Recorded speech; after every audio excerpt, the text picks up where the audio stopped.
বাবাজি মুসলমান ভাইরা, এ সোনা মানিকেরা, আমার আল্লাহ পাক আল্লাহ তাআলা বলতেছেন ওয়ামা আরসালনাকা ইল্লা রাহমাতাল লিল আলামিন। আমার আল্লাহ পাক আল্লাহ তাআলা বলতেছে গো আমার বান্দা বান্দিরা, আমার নবীকে দুনিয়াতে মানুষ করে পাঠাই না, যদি পাঠিয়েছি রাহমাতাল লিল আলামিন করে পাঠিয়েছি। এ বাবাজি মুসলমান ভাইরা, ও গো আমার সোনা মানিকেরা, তাই আমার আল্লাহ বলতেছে বলো গো আমার বান্দা বান্দিরা, নামাজের আগে নবীকে চিনো, রোজার আগে নবীকে চিনো, হজের আগে নবীকে চিনো, যাকাতের আগে নবীকে চিনো, কোরআনের আগে নবীকে চিনো, হাদিসের আগে নবীকে চিনো, বিবির আগে নবীকে চিনো, বাবার আগে নবীকে চিনো, সন্তানের আগে নবীকে চিনো, হজের আগে নবীকে চিনো। আমার আল্লাহ পাক আল্লাহ তাআলা বলতেছে গো আমার বান্দা বান্দিরা, যারা আগে নবী চিনে গেছে মরার পরে তারাই জান্নাতি জান্নাতি। আটি জ্বর হয় না?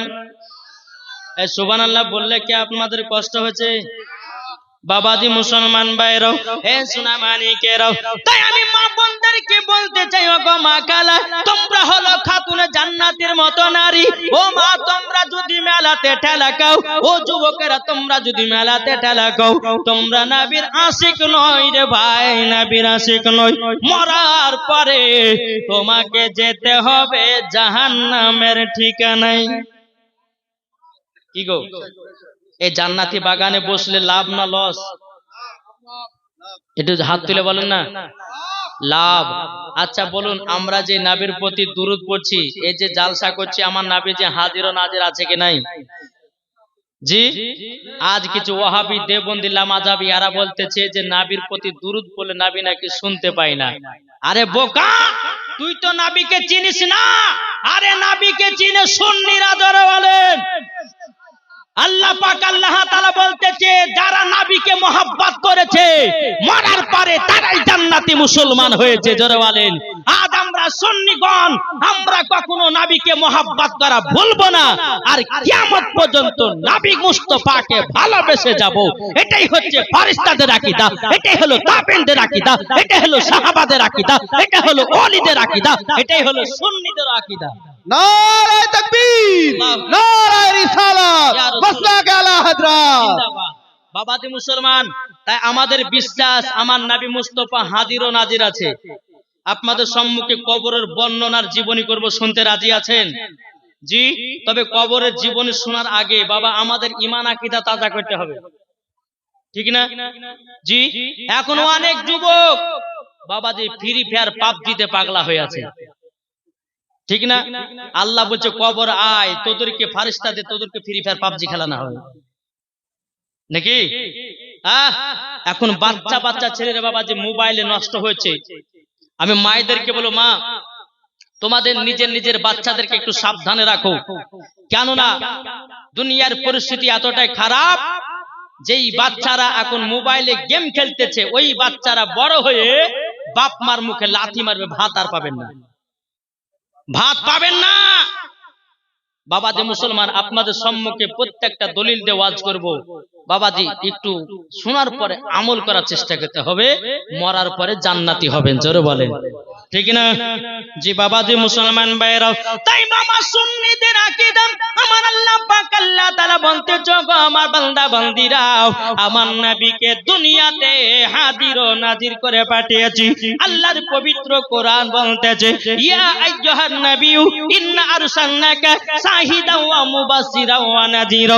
আল্লাহ পাক আল্লাহ তাআলা বলতেছে গো আমার বান্দা বান্দিরা, আমার রাহমাতাল লিল আলামিনকে দুনিয়াতে হাজির ও নাজির করে পাঠিয়েছি। জোরে বলেন সুবহানাল্লাহ। বাবাজি মুসলমান, যেই দেওবন্দি বলে, ওয়াহাবি বলে, লামাদাবাড়ি বলে যে নবী দেখতে পাই না, এ বাবাজি মুসলমান ভাই, আল্লাহর পবিত্র কোরআনেতে বলে দিয়েছি নবীকে হাজির নাজির করে পাঠানো হয়েছে। তাইলে বলুন নবী জিন্দা না মুর্দা? একটু জোরে বলেন। নবী আমার জিন্দা আছে। বাবাজি সোনা মানিক এখনো নবী আমার মদিনাতুল মানওয়ারে ইয়া রাব্বি হাবলি উম্মতি বলে কান্না করছে। জোরে বলেন। জি, আমরা এখনো সে নবীকে চিনতে পারলাম না। আজ কিছু ওয়াহাবি দেওবন্দি বলছে যে নবীর প্রতি দুরূদ পড়লে পরে নবী নাকি শুনতে পায় না। ও বোকা শোন, তোর মতো হাজার হাজার মৌলবি না যদি নবীকে মোহাব্বত করে, সুন্নিরা আছে নবীকে মোহাব্বত করা, সুন্নিরা আছে নবীর প্রতি জীবন দেওয়া, সুন্নিরা আছে নবীর জন্য জীবন দিতেও রাজি। জোরে বলবেন না? জি। এরা বলছে নবী দুরূদ শুনতে পায় না। কেমন শুনতে পায় না? জাশনে ঈদে মিলাদুন নবী দেখতে পায় না। আমার আল্লাহ পাক আল্লাহ তাআলা বলতেছে আন নাবিয়্যু আউলা বিল মুমিনিনা মিন আনফুসিহিম। আমার আল্লাহ পাক বলতেছে প্রত্যেকটা মুমিনের আত্মার চাইতে আমার নবী মুস্তাফা নিকটে আছে। জোরে বলেন। আচ্ছা বলেন, আত্মা আমাদের কোথায় আছে? কি গো, আমাদের আত্মা কোথায় আছে? ভিতরে না? তাহলে আমার আল্লাহ বলতেছে প্রত্যেকটা মুমিনের আত্মার চাইতে নবী আমার নিকটে আছে। তাহলে এখানে বোঝা যাচ্ছে নবীর প্রতি দুরূদ পড়লে নবী আমার দেখতে পাই, নবীর প্রতি কিয়াম করলে নবী আমার দেখতে পাই। বেরাদার, জাশনে ঈদে মিলাদুন নবী করলে নবী আমার দেখতে পাই। এটাই তো সুন্নিদের আকীদা, যে নবীর প্রতি দুরূদও পড়ে, সালামও পড়ে, মিলাদও করে, কিয়ামও করে, ফাতিহা করে। জোরে বলেন। নাকি বলছে? জি। বাবাজি মুসলমান, আসুন আল্লাহ পাক আল্লাহ তাআলা যেন আমাদের সকলকে নবীজির আশিক, নবীজির প্রেমিক বানিয়ে নেয়। তবে যুবক ভাইদেরকে বলবো, ভাই যারা দাঁড়িয়ে আছো, যদি নবীকে মোহাব্বত করে থাকো, নবীকে যদি ভালোবাসে থাকো, জান্নাতি বাগানে বসো। আর নবীকে যদি মোহাব্বত না করো তো বাড়িতে যে ঘুমাবা, খানো খাই মেলাতে ঘুরে কি লাভ? নাকি বলছেন? জি। যদি নবীকে মোহাব্বত করো, কাল কিয়ামতের ভয় যদি তোমার দিলে থাকে, কবরের ভয় যদি তোমার দিলে থাকে, এই জান্নাতি বাগানে বসো। আল্লাহ পাক আল্লাহ তাআলা বলতেছে যারা জান্নাতি বাগানে বসে থাকে তাদের প্রতি আল্লাহ রহমত বর্ষিত করে। জোরে হবে না? জি। আসুন বাবাজি মুসলমান, একটা নাতে রাসূল বলবো, এটা সুন্নিদের লেখা নাত। যার দিলেতে নবীর মোহাব্বত আছে তারাই পড়বে এই নাতের নাজরানা। জোরে বলেন সুবহানাল্লাহ। একবার দরুদ পড়ুন, আল্লাহুম্মা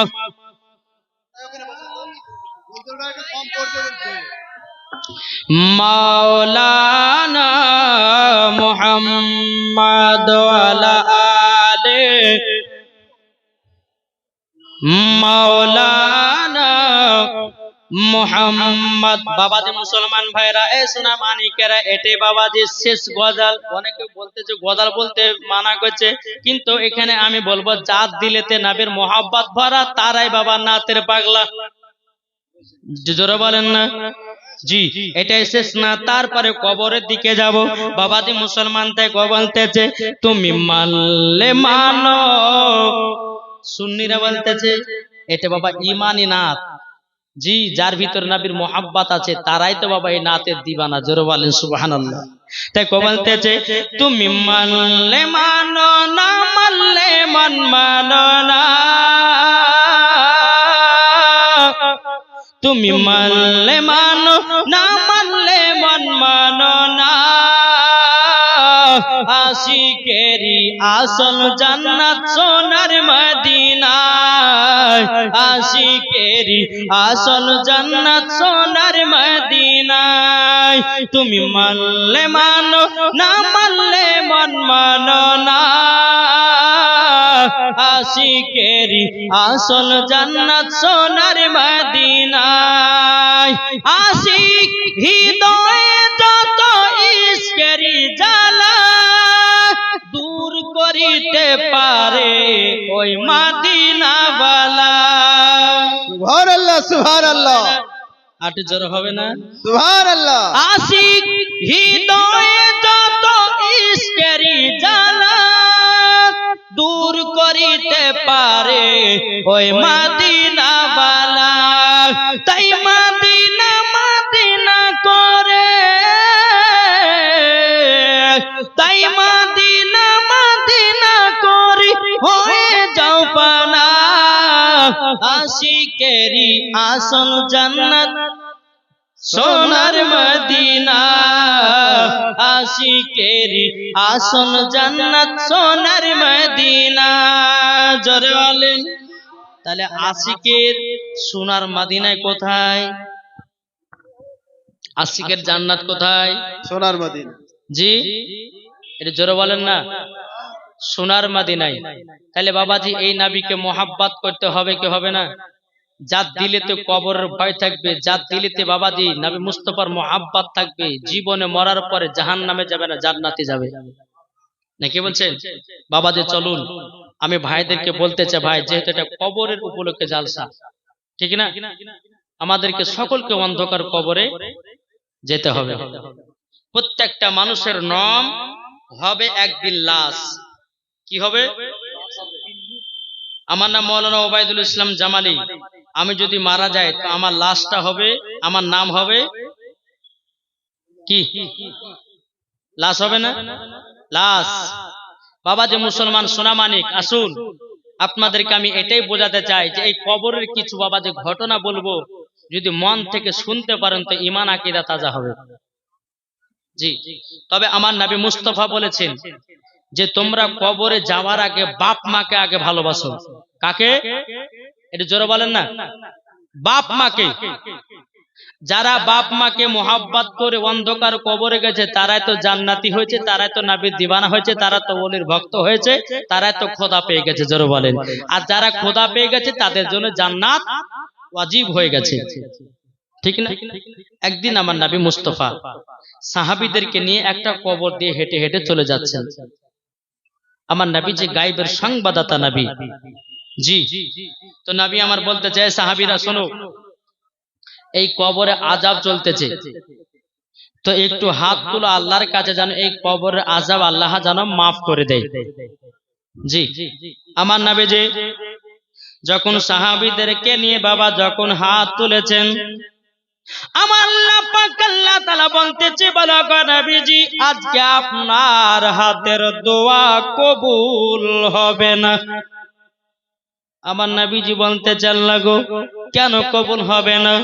আল্লাহ গো যখনই আমি নবীজি দোয়া করেছি কারেন্টের মতো দোয়া কবুল হয়ে গেছে, কিন্তু আল্লাহ আজকে কেন কবুল হবে না? আমার আল্লাহ পাক আল্লাহ তাআলা বলতেছে, ও গো দয়াল নবীজি কবুল হবে না একটার কারণে, যেই ব্যক্তির জন্য কবরের জন্য দোয়া করতেছেন ওই ছেলেটা তার বাপ মাকে দুঃখ কষ্ট দিয়েছে। কি দিয়েছে? দুঃখ কষ্ট দিয়েছে। আচ্ছা বলুন, কোন ছেলে সন্তান যদি বাপ মাকে দুঃখ কষ্ট দেয় মরার পরে জান্নাতি না জাহান্নামী? জি, জাহান্নামী। বেরাদান ইসলাম মুআদ্দান সামানিকরাও, এ সোনা মানিকেরাও, ওগো আমার আপা যে মুসলমান ভাইরাও, আমার নবীজি বলতেছে, বলো গো আল্লাহ, ওগো রব্বুল আলামিন কেন দোয়া কবুল হবে না? আমার আল্লাহ পাক আল্লাহ তাআলা বলতেছে, বলো গো আমার বান্দা বান্দিরাও, তোমরা শুনে রেখে দাও, শুনে রেখে দাও, যার জন্য দোয়া করতেছো সেই সন্তান তার মা বাবাকে দুঃখ কষ্ট দিয়েছে। বেরাদান ইসলাম মুআদ্দান সামানিকরাও, হে সোনা মানিকেরাও, নবীর সাহাবীরা বলছে, ইয়া রাসূলুল্লাহ, ইয়া হাবিবাল্লাহ, নবী গো যেই ব্যক্তির জন্য আপনি দোয়া করেছেন তার মা একজন বৃদ্ধা মহিলা, একটা ছোট্ট ঘরে বসে বসে আল্লাহ তাআলার ইবাদত করে। জোরে বলেন সুবহানাল্লাহ। আমার নবীজি বলতেছে, বলো গো আমার সাহাবীরা তাইলে আমাকে নিয়ে চলো ওই জায়গাটি। বলে কোথায়? ওই বুড়িমার কাছে নিয়ে চলো। আমার নবী মুস্তাফা সাহাবীদেরকে এক পা দু পা করে যখন বাবা নিয়ে যেতে লাগলেন, নিয়ে যেতে যেতে যেতে বাবাজি মুসলমান ভাইরাও বুড়িমার বাড়িতে আমার নবীজি আপনার প্রবেশ করেছে। প্রবেশ করার পরে বুড়িমা নবীকে সালাম দিয়েছে, লাব্বাইক ইয়া রাসূলুল্লাহ, লাব্বাইক ইয়া হাবিবাল্লাহ, নবী গো ও গো দয়াল নবীজি আপনি আমার বাড়িতে হঠাৎ করে কেন? আমার নবীজি বলছে, বুড়িমা তোমার সন্তান 1.5 বছর আগে মারা গেছিল, তোমার সন্তানের কবর এখনো আযাব চলতেছে। বাবাজি মুসলমান ওই বুড়িমা চোখের পানি ঝরে কান্না করতে লেগেছে, ওগো নবীজি আমার ওই সন্তানটাকে আমার গর্ভে যখন আমি রেখেছিলাম, ওগো আমার নবীজি ওই সন্তানকে নিয়ে যখন আমি রাত্রে বেলাতে ঘুম পাড়তাম, কিন্তু নবী গো যখন আমাকে রাত্রে বেলা লাথি মেরে দিত, নবী গো আমি মা জননী কষ্ট সহ্য করতাম, তবুও বেটার প্রতি রাগ করতাম না। জোরে বলেন সুবহানাল্লাহ। নবী গো তারই জন্য এই সন্তানকে যখন আমি দুনিয়াতে জন্ম দিলাম মাঘ মাসের ঠান্ডাতে। আচ্ছা, মাঘ মাসে ঠান্ডা কেমন পড়ে? খুব ঠান্ডা না? ঘর থেকে বাড়ানো যায় না। বেরাদুল ইসলাম মুআজ্জান সামানিকরাম, এ সোনা মানিকেরাও, যখন বাবা যে কথা বলো, বুড়িমা আমার নবী মুস্তাফাকে বলতেছে, বলো গো বুড়িমা, বুড়িমা তোমার সন্তান এখন কবরে দাও দাও করে আগুনে জ্বলতে আছে। বাবাজি বুড়িমাকে দেখে বলছেন, আমি গো আমার সন্তানকে যখন দুনিয়াতে আমি জন্ম দিলাম মাঘ মাসের ঠান্ডার দিনে, ওগো নবীজি আমার বেটাকে নিয়ে যখন আমি শোয়াতাম, আমার বেটা ডান দিকে পেশাব করে দিত, আমার বেটাকে ডান দিকে বাদ দিও, বাম দিকে শোয়াতাম, বাম দিকে যখন পেশাব করে দিত গো নবী আমার জায়গাতে শোয়াতাম, আমার জায়গাতে যখন পেশাব করে দিত ওগো নবীজি সন্তানের জায়গা রাখতাম কলিজায়। ওগো নবীজি এই সন্তানকে বড় করার পরে, দুনিয়াতে লালন পালন করার পরে, এই ছেলের যখন বিয়ে দিলাম, এ সন্তান আমাকে এক মুঠো ভাত দেয় না, এ সন্তান আমাকে লাথি পর্যন্ত মেরেছে। আমার নবীজিকে দেখে বলছে, গো বুড়িমা, ও বুড়িমা, কোন মা যদি সন্তানের জন্য বদদুয়া করে গো, ওই সন্তানের কবরে আযাব আরো বাড়বে। বেরাদুল ইসলাম মুআজ্জান সামানিকরাম, এ সোনা মানিকেরাও, যখন বাবা যে কথা বলার পরে বুড়িমা বলতেছে, বলো গো দয়াল নবীজি, তবে আপনাকে একটা কথা বলে দিই, আমার সন্তান আমাকে কোন সময়তে দেখতে পারতো না, আমার সন্তান আমার কথা মতো চলতো না, আমার সন্তান সব সময় আমাকে গালিগালাজ করতো, এমনকি আমাকে মারধর করেছে। ওগো নবীজি ওই সন্তান দুনিয়াতে থাকার চেয়ে না থাকাটাই ভালো। ওগো নবীজি আমি তার জন্য ওই সন্তানের আমি তার প্রতি নারাজ হয়েছি। আমার নবীজি চোখের পানি ফেলা বলছে, গো বুড়িমা, ও বুড়িমা, তুমি যতক্ষণ তোমার সন্তানকে ক্ষমা না করবে কবরের আযাব বন্ধ হবে না। আমার নবী মুস্তাফা ওই বুড়িমাকে নিয়ে তার সন্তানের কবরের কাছে গেছেন। যাওয়ার পরে বেরাদুল ইসলাম মুআজ্জান সামানিকরাম, আমার নবীজি আল্লাহর কাছে দুখানা হাত তুলে বলতেছে, বল আল্লাহ গো, ওগো রব্বুল আলামিন, আল্লাহ গো, এই যে বুড়িমা তার সন্তানের কবর কাছে দাঁড়িয়ে আছে, আল্লাহ গো, এই বুড়িমাকে তার সন্তানের কবরের আযাব দেখা শক্তিটা দান করে দিন। জোরে বলেন সুবহানাল্লাহ। আমার আল্লাহ পাক আল্লাহ তাআলা বলতেছে, বলো গো নবীজি, তবে আপনাকে একটা কথা বলবো, জানো ওই বুড়িমাকে তার সন্তানের কবরের দিকে তাকাতে বলেন। যখন বুড়িমাকে বলতেছে, বুড়িমা আপনার সন্তানের কবরের দিকে তাকান, যখন বুড়িমা যখন তাকিয়েছে রে ভাই, বুড়িমা চোখের পানি ফেলায়া বাবা কান্না করতে লেগেছে। আমার নবীজি বলছে, বুড়িমা কান্না করছেন কেন? ওগো নবীজি, যেই দিন আমি সন্তানকে জন্ম দিয়েছিলাম, সন্তান জন্ম দিতে গিয়ে কত কষ্ট হয় গো নবী, আজকে ওই রকম কষ্ট 4 গুণ বেশি। বেরাদুল ইসলাম মুআজ্জান সামানিকরাম, আমার নবীজি বলতেছে, এ বুড়িমা, দেখেন না দেখেন আপনার সন্তান কবরের ভিতরে কি করতেছে। ওই সন্তানটা কবরের ভিতরে বাবা আগুনে দাও দাও দাও দাও করে জ্বলতে আছে, আর মামা করে চিৎকার করতেছে, ওগো মা জাননী, মা আপনার কাছে অন্যায় করে ভুল করেছি, ওগো মা আপনি আমাকে দিল থেকে ক্ষমা করে দিন। বুড়িমাকে দেখে বলতেছে, বলো গো নবীজি, আমার সন্তানকে আমি দিল থেকে মাফ করে দিলাম। জোরে বলেন সুবহানাল্লাহ। যখন বাবা মাফ করে দেওয়া, ওই বুড়িমার বেটার কবরে আল্লাহ জানো আযাব বন্ধ করে দিয়েছে। জোরে বলেন সুবহানাল্লাহ। তাই বাবাজি বলতে চাই যুবকদেরকে, বলে ভাই বাপ মাকে কখনো দুঃখ কষ্ট দিও না, বাপ মাকে কখনো তোমরা অবহেলা করো না। ও বাবাজি, মা হারা কত বেদনা, বাবা হারা কত বেদনা। বাবাজি মুসলমান, যাদের দুনিয়াতে মা নাই তারাই বুঝে মা হারা কতই বেদনা। কি গো, মা কাদের কাদের না একটু হাত তুলে দেখান। বাবাজি আমারও মা নাই, এই সামান্য বাবাজি আজকে প্রায় 14 থেকে 15 দিন হলো আমার মায়ের ইন্তিকাল। এই যে রাত্রেবেলা জালসা করে বাড়িতে যাই, বাবাজি কথাগুলো মনে পড়লে বাবা বুকটা ফেটে যায়। বাপ, যখন আমি জালসা করে বাড়িতে যাই, দরওয়াজার কাছে দাঁড়াই, মা মা করে চিৎকার করে, মা বিছানা থেকে ধরপা করে উঠে দরওয়াজাটা খুলে, বেটা এত রাত হলো কোনো বেটা? বলে মা আজকে শেষে উঠিয়েছিল, তার জন্য এতটা লেট হয়ে গেল, বেটা যাও গিয়ে একটু ঘুমাও। এরকম মার আদর। আরে মা চলে গেলে আর মা খুঁজে পাবেন না। তাই আপনাদেরকে অনুরোধ করে বলছি, যাদের মা নাই একটু কবরে গিয়ে মার জন্য একটু জিয়ারত করেন। বেরাদর ইসলাম, আপনার হয়তো দোয়ার ওসিলা দিয়ে আপনার মাকে জান্নাতি বানিয়ে নিতে পারে। এটা জোরে বলবেন না? জি। তা আপনাদেরকে অনুরোধ করে বলতেছি, বাপজি মুসলমান, বাপ মাকে কেউ দুঃখ কষ্ট দিবেন না। আজ পর্যন্ত যারা বাপ মাকে দুঃখ কষ্ট দিয়েছে তারা জীবনে কোনোদিন সুখী হতে পারেনি আর পারবেও না। নাকি বলছে? বাপ মাকে কে কে ভালোবাসে একটু হাত তুলে দেখান তো বাপজি। সুবহানাল্লাহ। বাপ মাকে কেউ ভালোবাসাতে কমাবেন না। জি, বাপ মা যার নাই সেই বুঝে যে বাপ হারা কত বেদনা।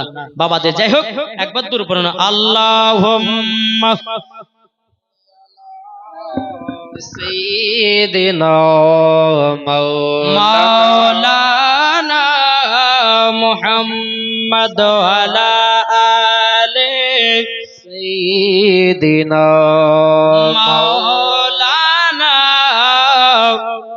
মুহাম্মদ সাল্লাল্লাহু তাআলা আলাইহি সাল্লাম। বাবাজি মুসলমান ভাইরা, তাই আপনাদেরকে বাবা আমি বলতে চাই, সবাইকে একদিন অন্ধকার কবরে যেতে হবে, কি হবে না? যেই যত বড় বাদশা হোক না কেন, এমএলএ হোক না কেন, মন্ত্রী হোক না কেন, প্রধানমন্ত্রী হোক না কেন, কোটিপতি হোক না কেন, তাকে বাবা একদিন অন্ধকার কবরে যেতে হবে। আল্লাহ পাক আল্লাহ তাআলা বলতেছে, আমার বান্দা বান্দিরা, তোমরা কবরকে ভয় করো। যারা কবরকে ভয় করেছে বাবা, তারা বাবাজি মরার পরে জান্নাতি হয়েছে। জোরে বলেন সুবহানাল্লাহ। ঠিক না? জি, চলুন।